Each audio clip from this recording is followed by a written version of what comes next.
하겠습니다. 안녕하세요. 네, 잘 지내셨습니까? 이제 벌써 11월도 셋째 주가 되었습니다. 오늘 또 어떤 주일이었죠? 추수감사주의를 준비하면서 한 해를 좀 돌아보게 되었는데요. 우리의 삶을 가장 좋은 것으로 채우시고 인도하시는 하나님의 사랑을 좀 많이 느꼈습니다. 늘 말씀을 살아가게 하시는 하나님의 은혜를 경험하게 하시니 너무 감사했습니다. 특별히 또 우리 함께 리딩 지저스 강의를 듣는 우리 또 장로님과 집사님이 건강하게 회복되어서 다시 이렇게 나오셨다는 것이 기억이 좀 나면서 많이 감사했던 것 같습니다. 이제 본격적으로 강의를 시작하게 보겠습니다. 우린 저번 시간에 바울서신 두 번째 시간을 가졌습니다. 복음의 진리를 알게 된 성도들이 그리스도 안에서 어떤 삶을 살아가는지를 보았습니다.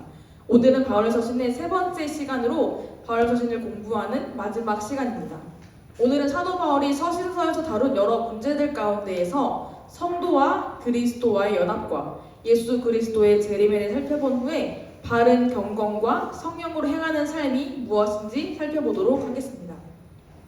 성경 수업입니다. 바울서신 몇 편이라고 말씀을 드렸지요? 네, 맞습니다. 13편의 바울서신으로 기록되어 있습니다. 사도 바울의 서신들은 교회에게 쓴 것도 있었고 또 개인에게 쓴 것도 존재하였습니다. 여러 교회와 개인의 상황에 맞게 사도 바울은 서신을 작성하였습니다. 그래서 저번 주에 말씀드린 것과 같이 교리서신, 일반서신, 옥중서신, 목회서신이 존재하였고 이번 주에 함께 골로새를 예로 들자면 골로새 교회 안에는 예수님에 관한 거짓 가르침이 있었고 데살로니가 교회 성도들은 종말론에 대해 혼란을 겪고 있었습니다. 그리고 또한 디모데 전후서는 바울이 아들처럼 여긴 디모데에게 보낸 서신이 있었고 디도서 또한 사역자인 디도에게, 빌레몬서 또한 동역자인 빌레몬에게 기록한 것이었습니다. 각 교회들이 처한 문제와 상황에 따라 서신을 작성하였고 또는 개인이 겪고 있는 상황과 환경에 따라 바울은 구체적으로 편지를 작성하며 그들을 권면하고 있습니다. 이러한 교회와 개인을 바탕으로 기록한 서신은 공통점이 있습니다. 무엇일까요? 공통점은 바로 예수님의 구원사역과 성도의 삶이라는 것입니다. 복음의 진리를 알게 된 성도들은 지식이야 알므로 끝나는 것이 아니라 삶으로 이어지는 삶을 살아가야 했습니다.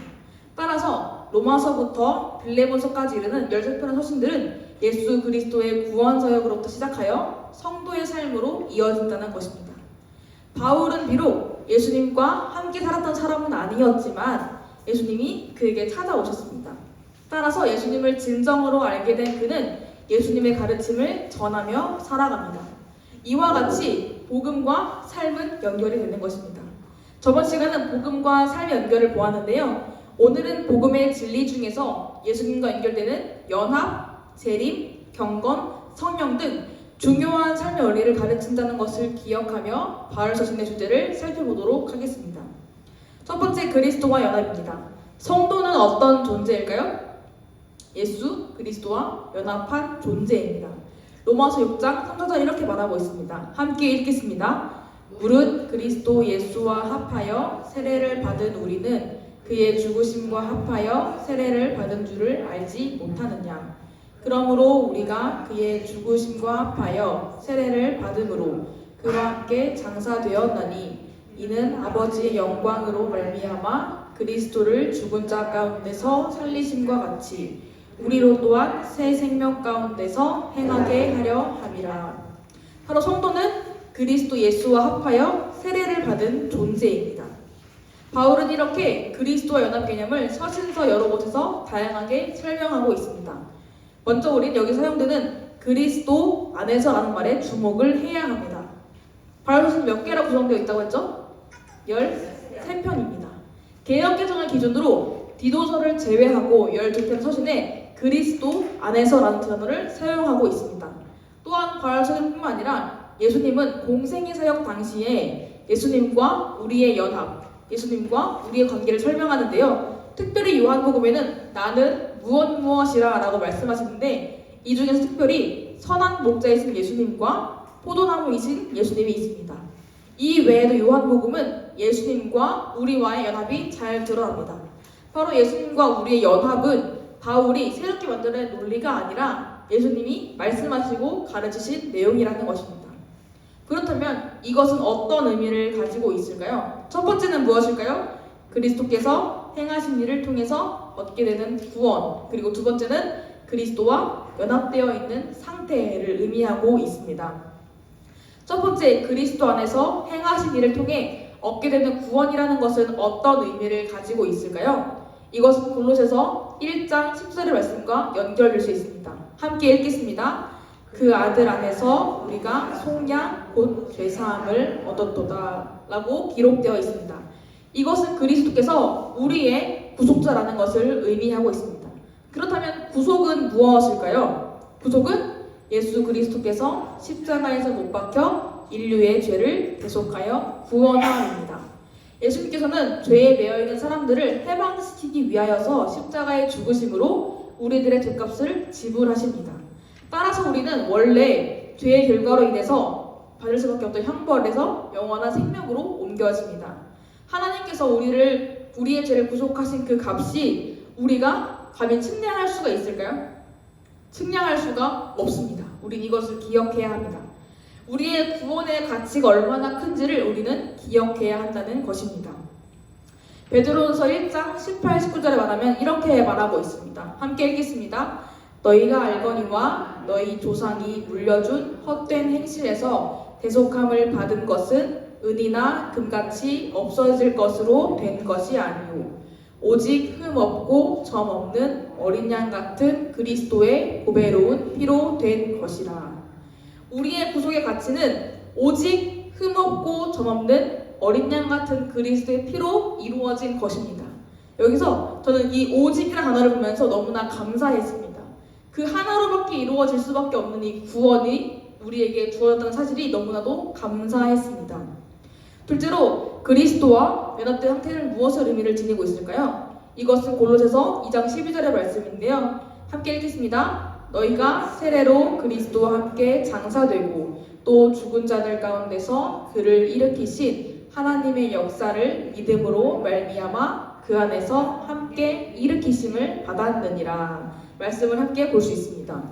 세례로 그리스도와 함께 장사됐다는 것은 그리스도와 함께 죽는다는 말보다 더 깊은 의미를 지니고 있습니다.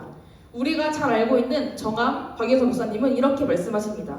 사람이 죽어서 장사 지는 바 되어 그 시체까지 처분됨 같이 우리의 죄책과 죄악은 우리가 그리스도 안에서 죽어 매장되던 그때에 곧 세례받은 때에 아무런 흔적도 없이 처분된 것이다 라고 말씀하십니다. 즉 그리스도와 함께 장사됨으로써 그때 우리는 그리스도와 함께 세례를 받고 우리의 죄책은 없어지고 아무런 흔적도 없이 사라져버린 것을 의미합니다. 즉 세례는 신자가 그리스도의 죽으심과 합하여 죄에 대하여 죽는 것을 가리킬 뿐만 아니라 동시에 그가 그리스도의 부활과 합하여 다시 살게 됨을 가리키고 있습니다. 즉 하나 되는 의미를 지니고 있다는 것입니다. 그런데 이 부활에 동참한다는 것은 방금 읽은 골로새서의 말씀과 같이 죽은 자들 가운데서 그를 일으키신 하나님의 역사를 믿음으로써 되어지는 것입니다. 더불어 바울은 그리스도와의 연합을 설명하는 말로써 그리스도와 함께, 그리스도와 합하여를 사용하고 있습니다. 그리스도와 함께 십자가에 못 박히고, 그리스도와 함께 죽고, 그리스도와 함께 장사되고, 그리스도와 함께 살리심을 받고, 그리스도와 함께 세례를 받고, 그리스도와 함께 한 상속자이며 그와 함께 영광을 받습니다. 바로 이 연합의 개념 속에는 신자가 갖고 있는 특권뿐만 아니라 신자들이 누리는 것과 행해야 할 바가 함께 포함되어 있습니다. 이외에도 사도 바울은 여러 은유적인 표현을 사용하여서 예수 그리스도와 성도와 연합을 이해할 수 있도록 돕습니다. 첫 번째는 무엇일까요? 하나됨입니다. 고린도전서 17절에는 주와 합하는 자는 한 영이니라 라고 말하며 로마서 6장 5절은 만일 우리가 그의 죽으심과 같은 모양으로 연합한 자가 되었으면 또한 그의 부활과 같은 모양으로 연합하도 되리라고 말합니다. 둘째는 무엇일까요? 그리스도로 옷 입습니다. 로마서 10장 17절에는 오직 주 예수 그리스도로 옷 입고 정욕을 위하여 육신의 일을 도모하지 말라라고 말합니다. 셋째는 무엇일까요? 그리스도께 뿌리를 내림입니다. 골로새서 2장 7절은 그 안에 뿌리를 박으며 세움을 받아 교훈을 받은 대로 믿음에 굳게 서서 감사함을 넘치게 하라라고 말합니다. 네 번째는 무엇일까요? 서로 함께합니다. 고린도서 13장 5절에는 예수 그리스도께서 너희 안에 계신 줄을 너희가 스스로 알지 못하느냐라고 합니다. 이와 같은 표현들을 통하여서 믿는 자의 정체성, 그리스도 연합이 인격적이며 영적인 것이라는 것을 보여주고 있습니다. 또 성경은 다양한 표현을 통하여서 이 연합의 친밀함을 설명합니다. 연합을 혼인에 비유하기도 하며 머리와 몸의 연합, 나무와 가지, 그리고 많은 돌들이 함께 연결되어 지어진 집을 말하기도 합니다. 이렇게 다양한 방식을 통하여서 전달하는 메시지가 무엇일까요? 바로 예수님의 죽음이 무엇이 됩니까? 나의 죽음이 되고 예수님의 부활이 내 부활이 된다는 것입니다. 갈라디아서 2장 이렇게 말하고 있습니다. 함께 읽겠습니다. 내가 그리스도와 함께 십자가에 못 박혔나니 그런 적이 되는 내가 사는 것이 아니요 오직 내 안에 그리스도께서 사시는 것이라. 이제 내가 지금 사는 것은 나를 사랑하사 나를 위하여 자기 자신을 죽으신 하나님의 아들을 믿는 자기가 안에서 사는 것이라 라고 말하고 있습니다. 곧 십자가의 그리스도의 십자가의 죽음으로 인해서 죄 아래에 있던 우리의 삶이 끝나는, 즉 죄에 대하여 죽는 삶이 되었습니다. 그러나 내 안에 그리스도께서 사심으로써 옛 삶에 대하여 죽었을 뿐만 아니라 예수님과 함께 새로운 삶으로 부활하였음을 의미합니다. 성령님은 그리고 신자들 안에서 계속해서 살아가십니다. 우린 이렇게 그리스도 연합함으로써 예수님의 의로움이 내 것이 되었다는 기쁨과 감격을 누립니다. 동시에 우리는 그리스도 연합에서 우리가 경험하는 구원을 변화된 삶으로 표현함으로써 성령의 열매를 맺습니다. 여기서 마지막으로 성령의 열매에 대해서 말씀을 드리고 1장을 마치려고 합니다. 로마서 5장에는 육체의 일과 성령의 열매를 말하고 있습니다. 첫 번째, 퀴즈입니다. 성령의 열매는 몇 개일까요? 종이를 안 보고 말씀해 주시면 됩니다. 성령의 열매는 몇 개일까요?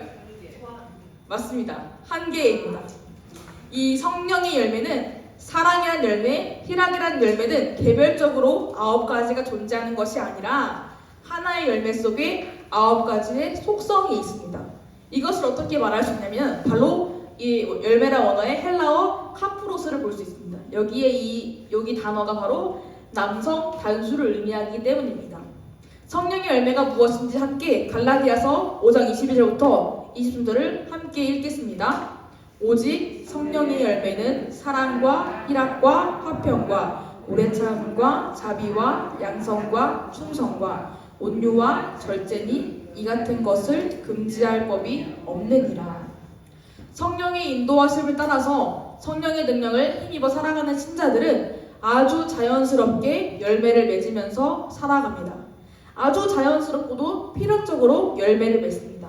열매도 내가 원하는 이런 열매를 맺는 것이 아니라 이 9가지의 모든 것을 함께 맺는다는 것입니다. 또 20절은 무엇이라 말합니까? 이 같은 것을 금지할 법이 없느니라 라고 말합니다. 이것은 로마서 8장 말씀에서 사망이나 생명이나 천사들이나 권세자들이나 현재일이나 장래일이나 능력이나 높음이나 기쁨이나 다른 어떤 피조물이라도 우리를 우리 주 그리스도 예수 안에 있는 하나님의 사랑에서 끊을 수 없으리라 라고 말씀한 것 같이 어떠한 법도 이런 성령의 열매가 맺혀지는 것을 성령님께서 맺게 하시는 것을 그 어떤 누구도 어떤 법도 막을 수가 없다는 것을 의미하고 있습니다. 레슨 2 그가 강림하실 때입니다. 우리는 성경을 읽을 때 특별히 바울서신을 읽을 때 보면 예수 그리스도의 십자가와 부활로 구원 역사의 새로운 시대가 열리게 되었음을 확인할 수가 있습니다. 인류의 처음이자 대표자였던 아담으로 말미암아 죄와 사망이 우리에게 들어왔습니다. 아담이 인류의 대표자였기 때문에 모든 사람이 죄를 지은 것으로 간주가 되었습니다. 이것의 결과로서 사망이 이 사람에게만 임한 것이 아니라 모든 사람에게 함께 임했습니다. 여기서 말하는 사망은 죄에 대한 벌로서 하나님으로부터의 영원한 분리, 즉 하나님과의 관계의 단절입니다. 이것이 바로 우리에게 해당하였던 벌이었습니다. 그러나 하나님과 사람 사이의 중보자로 오신 사람이신 그리스도 예수의 죽음과 부활로 말미암아 새로운 시대가 열리게 되었습니다. 예수님께서 이루신 성취로 말미암아 신자의 누리는 예수 그리스도 안에서 생명과 기쁨, 안식과 소망을 얻습니다. 로마서 5장 11절은 이렇게 말합니다. 함께 읽겠습니다. 뿐 아니라 이제 우리로 화목하게 하신 우리 주 예수 그리스도로 말미암아 하나님 안에서 또한 즐거워하느니라 라고 말합니다. 주 예수 그리스도를 통해서 우리는 하나님 안에서 즐거워하게 되었다는 것입니다. 죽음이 새 생명으로, 절망이 소망으로, 고난이 영광으로 바뀌는 삶을 우리는 누리게 되었습니다. 이렇게 새로운 생명을 살며 소망이 가득하며 영광을 누리는 새로운 시대는 언제 완성이 될까요? 맞습니다. 예수님께서 다시 오시는 재림의 날에 완성이 된다라는 것입니다. 우리는 지금 이미와 아직 사이에 살고 있습니다. 이미 임한 하나님의 나라, 그리고 아직 완성되지 않은 하나님의 나라 사이에 살고 있습니다. 이것은 바로 사복음서에서 말씀하신 예수님의 가르침이라는 것입니다. 사도 바울 또한 지금 존재하고 있는 어떤 나라를 설명하며 우리가 지금 현재 하나님 나라에 살고 있으며 누리고 있는 특권을 설명합니다. 이에 의해서 바울은 미래의 하나님 나라를 염두에 두고 설명합니다. 즉 요약하자면 예수님의 가르침이나 바울의 가르침이나 하나님의 나라는 미래적 실제일 뿐만 아니라 지금 현재적인 실제임을 의미하고 있습니다. 따라서 우리는 이 두 측면 모두를 전적으로 정당하게 취급하며 살아가야 합니다. 즉 예수 그리스도를 믿는 사람들은 현재 우리가 하나님 나라를 살며 그 안에서 복을 누리고 하나님 나라의 책임을 함께 공유하고 있다는 것입니다.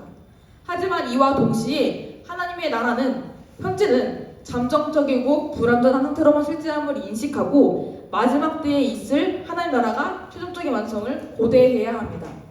따라서 우리는 지금 이 시대를 살면서 재림의 때를 기다리며 예수님께서 만물을 온전하게 완성하신 날을 고대하며 살아가야 합니다. 이러한 예수님의 재림은 사도 바울이 데살로니가 교회에 보낸 서신의 중심적인 메시지입니다. 당시 이 교회의 교인들은 박해와 환난 가운데 있었습니다. 또한 핍박과 병고로 목숨을 잃은 지체, 특별히 자신의 가족과 친척의 죽음으로 인해 슬퍼하였습니다. 데살로니가 교도들은 그리스도께서 재림하기 전에 죽은 자를 보며 슬퍼했습니다. 왜 슬퍼했을까요? 맞습니다. 이들은 부활신앙이 확고하지 못했습니다. 이들이 예수님의 재림의 때를 놓치거나 예수님의 재림의 때가 올 때까지 지금 살아있는 신자와 비교할 때에 불리한 상황에 놓일까봐 불안해했습니다. 이로써 죽은 자들을 두고 애도하는 것에 있어서 자신들이 갖고 있는 올바른 부활신앙이 아니라 자신들이 갖고 있는 미신과 여러 가지 종교의 혼합으로 그들은 슬퍼하고 애도하였습니다. 왜냐하면 죽은 자들의 부활은 인간의 이상으로 납득할 수 없는 놀라운 신비이기 때문입니다. 예수를 믿지 않는 자들이 자신이 성경을 믿지 않는 이유에 대해서 말하는 것이 두 가지인데요. 첫 번째가 창조이고 두 번째가 부활입니다. 이와 같이 부활은 인간의 이성으로 이해하기가 어려웠기 때문에 이들은 더욱더 납득하기가 어려웠을 것입니다. 또한 사도행전에 보았을 때처럼 부활을 믿지 않는 사람이 있었습니다. 바로 부활이 없다라고 존재하는 사람들이 있었습니다. 더 나아가 부활의 가르침을 비웃는 에피쿠로스와 스토아 사람들도 함께 있었습니다. 이러한 배경 가운데에서 데살로니가의 성도들은 부활에 대한 확신이, 특별히 믿는 신자들이 주 안에서 부활한다는 확신이 없었을 것입니다. 바로 이런 그들을 향해서 이렇게 말합니다. 함께 읽겠습니다. 형제들아, 자는 자들에 관하여는 너희가 알지 못함을 우리가 원하지 아니하노니 이는 소망 없는 달인유와 같이 슬퍼하지 않게 하려 함이라 라고 말합니다. 여기서 소망 없는을 잘 보시기를 바랍니다. 이것을 언어로 보자면 소망을 가지지 않는 남은 자들이라고 말할 수 있습니다. 이것은 어떠한 의미를 지는지 보겠습니다. 이 당시 하나님을 믿는 유대인을 비롯해 많은 사람들은 육신의 죽음을 끝으로 보았습니다. 그래서 이 성도들은 자신의 부모나 친척들이 죽을 때마다 아주 매우 슬퍼했던 것으로 추측하고 있습니다. 왜냐하면 단순한 이별의 슬픔이 아니라 그들을 영원히 잃어버린 것으로 생각했기 때문입니다. 그렇기 때문에 절망하고 슬퍼했기 때문입니다. 바로 죽은 것으로 이 사람의 삶이 끝이고 다시 못 볼 것이라고 생각했기 때문에 그들은 지나치게 슬퍼했습니다. 즉 아까도 말씀드린 것 같이 이들에게는 부활 소망이 없었기 때문입니다. 이러한 증거는 고대 그리스의 시인인 테오크리토스의 목가라는 시에서 확인할 수가 있습니다. 이 시에서 이렇게 말합니다. 소망은 산 자를 위한 것이다. 죽은 자에게는 아무런 소망이 없다라고 합니다. 이 시인의 말은 이 당시 그리스 로마 세계의 만연한 절망감을 드러낸 것이라고 할 수 있습니다. 이런 예수님 부활로 말미암아 신자들에게 주어진 유익을 이 사람들은 알지 못하였습니다. 하지만 바울은 무엇이라 말합니까? 소망 없는 다른 이와 같이 슬퍼하지 말라라고 말합니다. 사도 바울은 확신에 찬 선포를 합니다. 이것은 그가 가지고 있는 구원과 부활에 대한 강한 자부심과 확증으로 나타낸 선포입니다. 사도 바울은 무엇이라 말합니까? 잠자는 자들이라고 말합니다. 죽은 자를 가리켜서 자는 자라고 말하는 것은 구약과 신약에 흔히 드러나고 있는 표현입니다. 우리가 평상시 잠이 들 때 어떻게 합니까? 나는 일어날 것이라 하면 자지 않습니까? 다시 잠에 깨어서 일어날 때가 온다는 것을 우리는 알고 있습니다. 그러하듯이 주 안에서 죽은 자, 즉 예수님 안에서 자는 자의 부활이 반드시 있음을 암시하고 있습니다. 다니엘 12장에 또 이렇게 말합니다. 함께 읽겠습니다.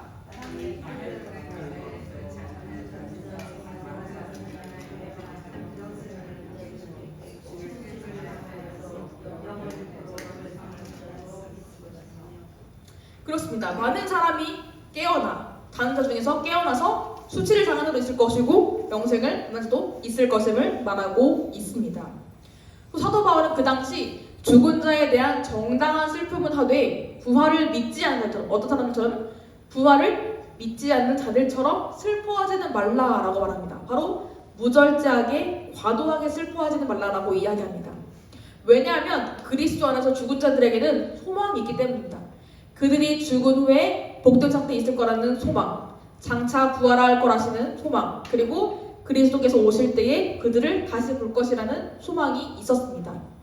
바울은 그리스도께서 다시 살아나심을 증거로 제시하며 그 소망이 확실함을 증명하고 있습니다. 우리는 이미 예수님의 부활하심으로 부활 소망을 가지고 살고 있으며 또 예수님의 부활은 앞으로 있을 신자들의 부활을 성립시키는 것입니다. 저는 이걸 준비하면서 한 전도사님의 아버지 장례식이 좀 기억이 났습니다. 장례식장이 슬픔과 애통이 아니라 기뻐하고 감사했었습니다. 저는 그 당시 1학년이었기 때문에 이것의 의미를 깨닫지 못하고 조금 이해하기는 좀 어려웠습니다. 그래서 그렇게 있었던 후에 몇 달 후에 저희가 데살로니가 후서를 공부하는 시간을 가졌습니다. 그러면서 조별 발표를 준비하면서 제가 이 본문을 같이 조별 사람들과 같이 읽었었는데요.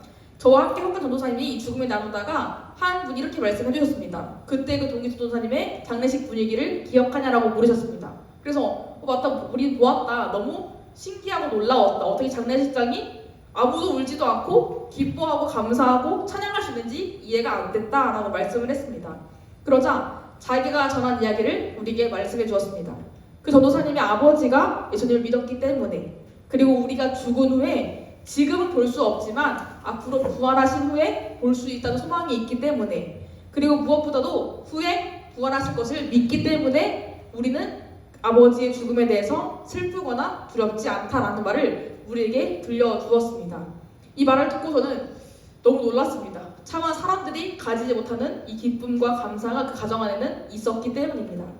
우리는 이러한 부활 소망을 갖기를 소망합니다. 비록 사람과 사람과의 슬픔과 이별은 참 어렵습니다. 하지만 우리가 예수님 안에서 다시 보게 될 날이 반드시 있다는 것을 바울은 설명하고 있기 때문입니다. 그렇다면 언제 부활할까요? 예수님께서 재림하실 그때에 부활합니다. 그리스도 안에서 먼저 잠들어 있는 성도, 그리고 지금 살아있는 성도 모두가 예수님께서 재림하실 그때에 그리스도 안에서 죽은 자들이 먼저 일어나고 그 후에 현재 살아있는 자들이 함께 부활합니다.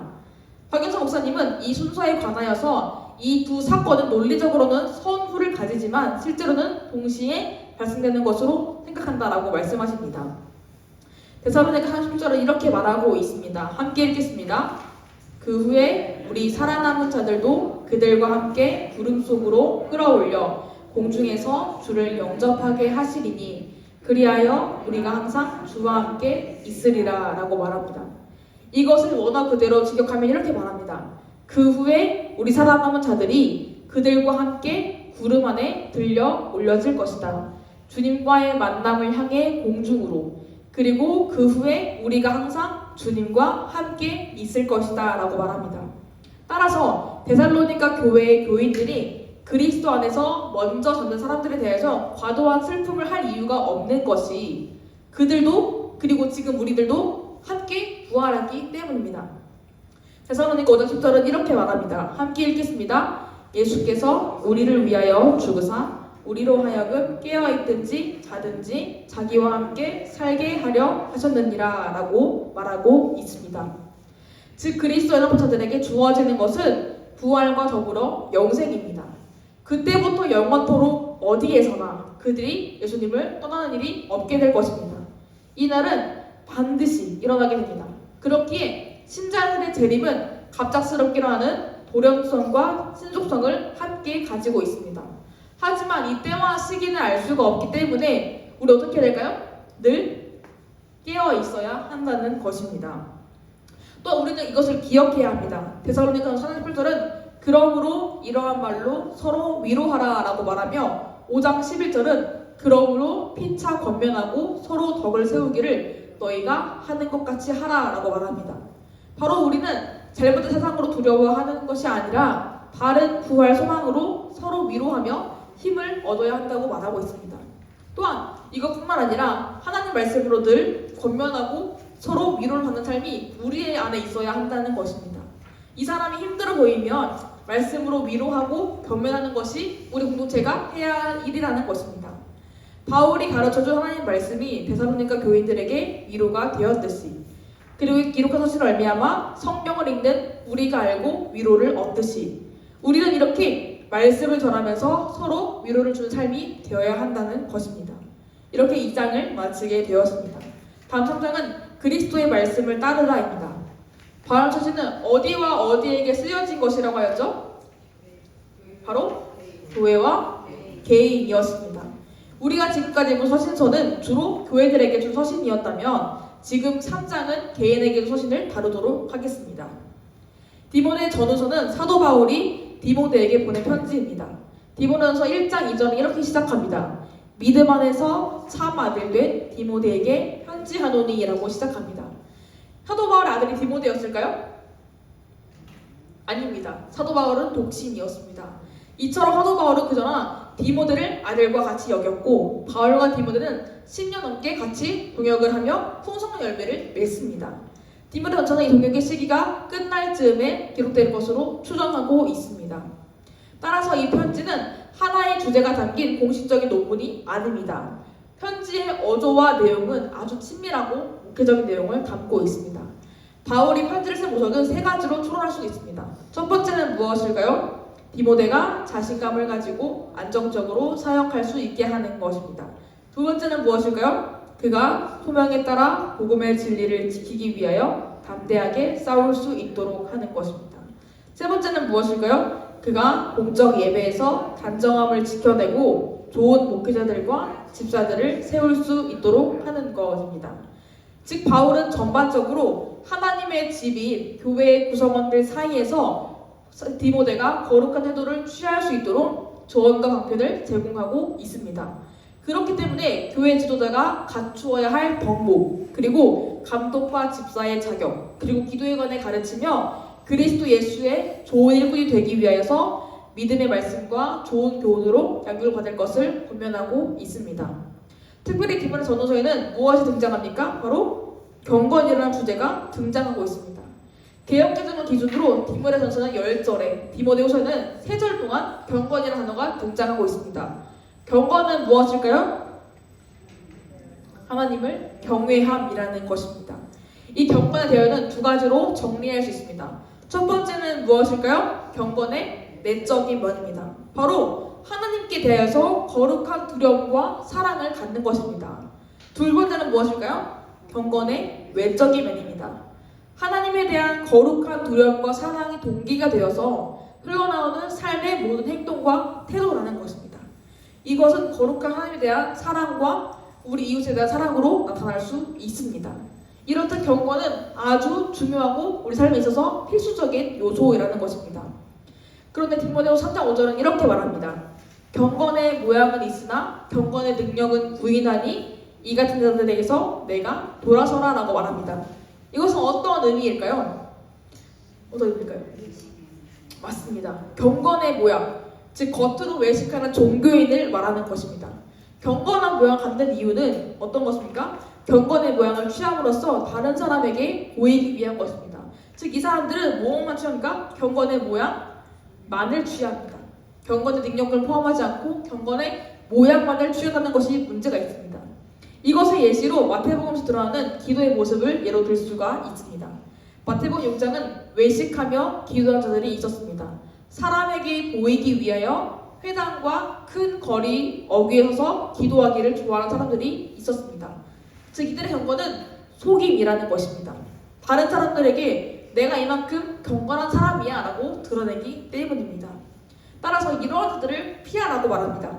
경건한 능력을 부인한 자들, 즉 예수 그리스도를 진심으로 믿지 않는 자들을 피하고 무엇이라 말합니까? 배우고 확신한 일에 거하라 라고 말합니다. 잘못된 진리, 그리고 그 잘못된 진리를 가진 자들에게 휘둘리는 것이 아니라 디모데가 갖고 있던 진리의 말씀인 성경을 통해서 배우고 또 미리 배우고 알고 있던 진리를 확신하고 계속해서 가져갈 것을 권하고 있습니다. 왜냐하면 디모데는 무엇을 전하는 사람이었습니까? 복음을 전하는 사람이었기 때문입니다. 복음을 전하는 사람으로서 말씀을 그리고 진리를 끝까지 가져갈 것을 권면하고 있습니다. 그 다음으로 디도서를 말씀드리겠습니다. 디도서는 두 개의 특징을 지니고 있습니다. 바로 첫 번째는 여러 계층의 사람들에게 주는 권면이고 그 다음으로는 이단에 대한 방직입니다. 이에 대하여서 사실 설명을 드리도록 하겠습니다. 디도는 사도 바울의 의견을 따라서 지중해의 한가운데 있는 섬에서 목회를 합니다. 이곳이 어디 있습니까? 여기 밑에 있습니다. 제가 이렇게 지도를 갖고 온 이유는 바로 여기가 아테네였고 그리스였습니다. 얼마나 많이 차이가 납니까? 거의 뭐 외딴 섬이나 다름이 없는 이곳에서 바울은 이곳 디도를 내버려 둡니다. 이렇게 내버린 이유를 1장 5절에서 말하고 있습니다. 바로 남은 일을 정리하고 각 성의 장로들을 세우기 위함이었습니다. 이렇게 이유를 밝힌 것은 바로 어떤 사람들이 있었습니까? 대적자들이 이들에 있었습니다. 바로 거슬러 말하는 자들과 대적하는 자, 이단에 속한 사람이었습니다. 이렇게 사도 바울을 대적한 사람들은 말을 함부로 하였습니다. 불순종과 헛됨과 속임수입니다. 따라 사도 바울은 1장 10절에서 이들을 가리켜서 불순종하고 헛된 말을 하며 속이는 자라고 부릅니다. 이들은 주고 어리석은 변론과 족보 이야기, 논쟁과 율법의 다툼으로 이루어져 있었습니다. 이처럼 이들의 말을 함부로 하였기 때문에 사도 바울은 1장 11절에서 그들의 입을 막을 것이라고 경고하며 디도를 통하여서 그에 대해 성도들을 권면하고 뒤이어 책망할 것이 없는 바른 말을 하게 하라라고 주의를 주고 있습니다.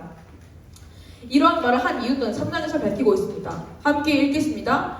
우리 구주 하나님의 자비와 사람 사랑하심이 나타날 때에 우리를 구원하시되 우리가 행한 바 의로운 행위로 말미암지 아니하고 오직 그의 긍휼하심을 따라 중생의 씻음과 성령의 새롭게 하심으로 하셨나니 우리 구주 예수 그리스도로 말미암아 우리에게 그 성령을 풍성히 부어주사 우리로 그의 은혜를 힘입어 의롭다 하심을 얻어 영생의 소망을 따라 상속자가 되게 하려 하심이라 라고 밝힙니다. 바로 삼위일체 하나님 사역으로 말미암아 성도는 영원한 생명을 얻게 되었고 무엇이 되었습니까? 상속자가 되었습니다. 그렇기 때문에 더 이상 옛생활을 따르지 않고 새로운 삶을 살아가기를 권면하는 것입니다. 다음은 빌레몬서입니다. 빌레몬서는 사도 바울의 간청을 싣고 있는 편지입니다. 바울은 빌레몬에게 그의 종으로 있다가 도망간 오네시모를 선처하려는 짧은 편지를 보냅니다. 빌레몬서가 몇 장으로 구성되어 있을까요? 맞습니다. 한 장밖에 없습니다. 이 바로 짧은 편지 속에서 오네시모의 붓을 대신해서 청산할 것을 약속하는 친필 보증서인과 동시에 사도 바울이 빌레몬의 순종을 확신 있게 기대하는 권면 성격을 함께 띠고 있습니다. 즉 이 빌레몬서는 사도 바울과 성도 빌레몬 사이에 있는 신앙적인 거슬려 관계에 바탕을 둔 서신이었습니다. 이와 같은 두 편의 글은 연약한 사람을 변화시킨 복음의 능력이 무엇인지 그리고 복음 받은 삶이 어떠했는지를 보여주고 있습니다. 마지막 한 장은 성령을 따른 삶입니다. 바울 서신은 영적인 사람을 말하고 있습니다. 영적인 사람이란 무엇일까요? 바로 갈라디아서에서 그 의미를 말하고 있습니다. 5장에서는 성령의 열매를 말한 후에 이렇게 말하는데요. 함께 읽겠습니다.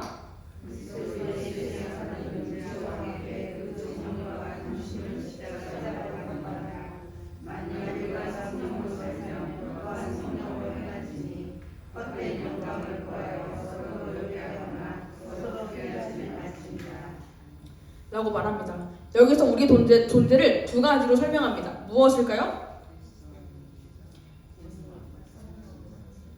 맞습니다. 바로 그리스도 예수의 사람들, 즉 그리스도 안에 있는 자고 또 성령으로 사는 자, 성령 안에서 행하는 자라고 말하고 있습니다. 육체의 욕심을 따라서 하고 싶은 대로 하는 사람들은 예수님으로 인해서 연합하고 성령님께서 인도하심으로 인해서 영적인 사람이 되었음을 의미합니다. 따라서 우리는 복음에 일치하는 삶을 살아가야 합니다. 복음에 일치하는 삶은 무엇일까요? 하나님에 대하여 사는 삶이라는 것입니다. 사도 바울은 복음에 일치하며 하나님에 대하여 사는 삶을 여러 서신을 말하는데 특별히 갈라디아서와 골로새서 이렇게 대조하고 있습니다. 갈라디아서는 성령을 따라 사는 삶과 육체를 따라 사는 삶, 그리고 골로새서는 위의 것과 땅의 것을 대조하고 있습니다. 믿는 성도들은 성령의 능력을 통해서 육체의 죄악된 소욕에 저항해야 합니다. 육체 욕망으로 시작된 행위는 음란과 방탕, 욕심, 분노, 분쟁, 비방, 거짓말로 드러나게 됩니다. 또 자신의 목적과 자신의 만족을 위해서 사는 자기 중심적인 모습을 드러내고 있습니다. 이렇기 때문에 무엇을 버려야 합니까? 땅의 것을 버려야 하고 무엇을 찾아야 합니까? 위의 것을 찾아야 하는 삶을 살아가야 합니다. 그렇다면 위의 것은 무엇일까요? 이 말씀을 함께 교독하여 읽겠습니다. 제가 먼저 읽겠습니다. 그러므로 너희는 하나님의 택하사 거룩하고 사랑하는 자처럼 긍휼과 자비와 겸손과 온유와 오래 참음을 옷 입고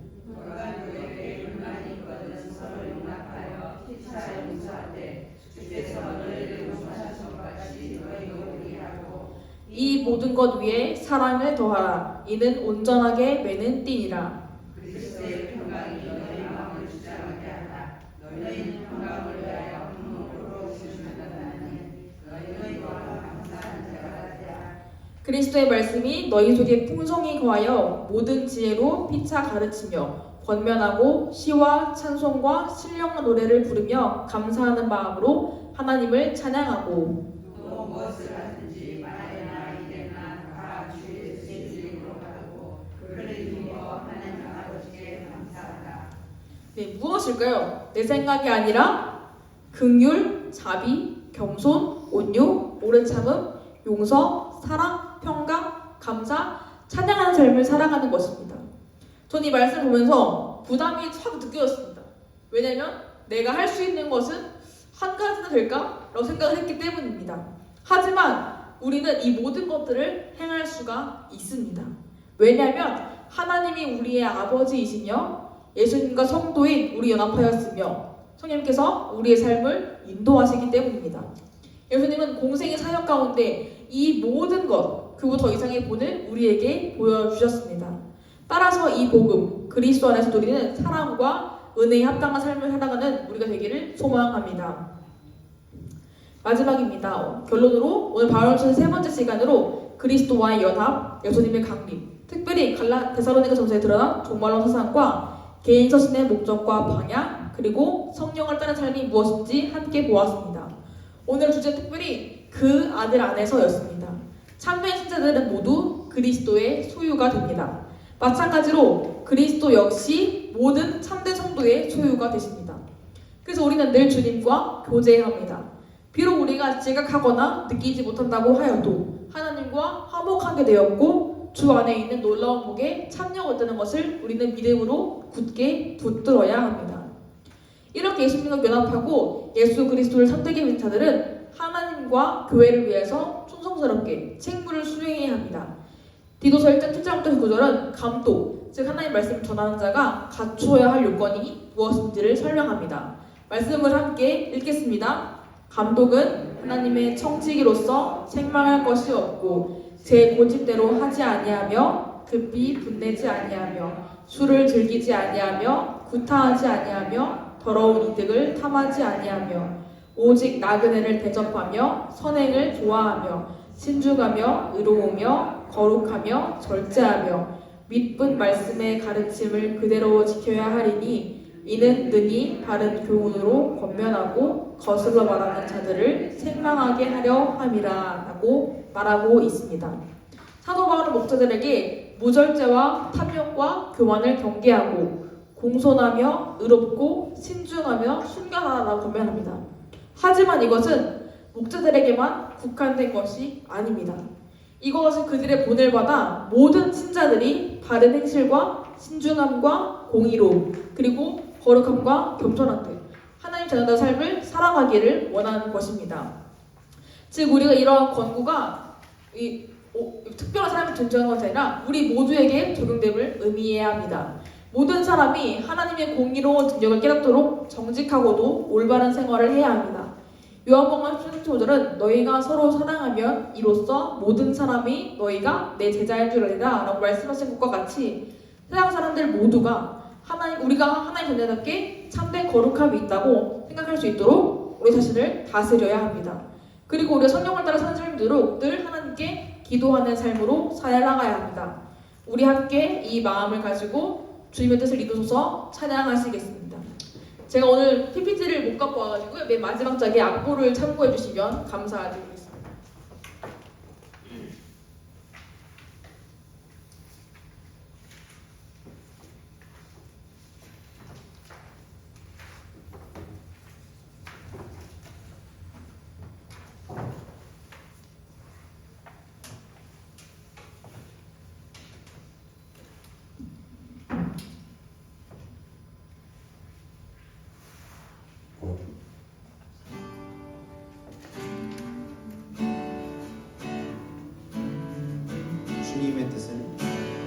주님의 뜻을 이루소서. 고요한 중에 기다리니 진흙과 같은 날 빚으사 주님의 형상 만드소서. 주님의 뜻을 이루소서. 주님 발 앞에 엎드리니 나의 맘속을 살피시사 눈보다 희게 하옵소서. 주님의 뜻을 이루소서. 병들어 몸이 피곤할 때 권능의 손을 내게 펴사 새롭게 하여 주옵소서. 주님의 뜻을 이루소서. 온전히 나를 주장하사 주님과 함께 동거함을 만민이 알게 하옵소서.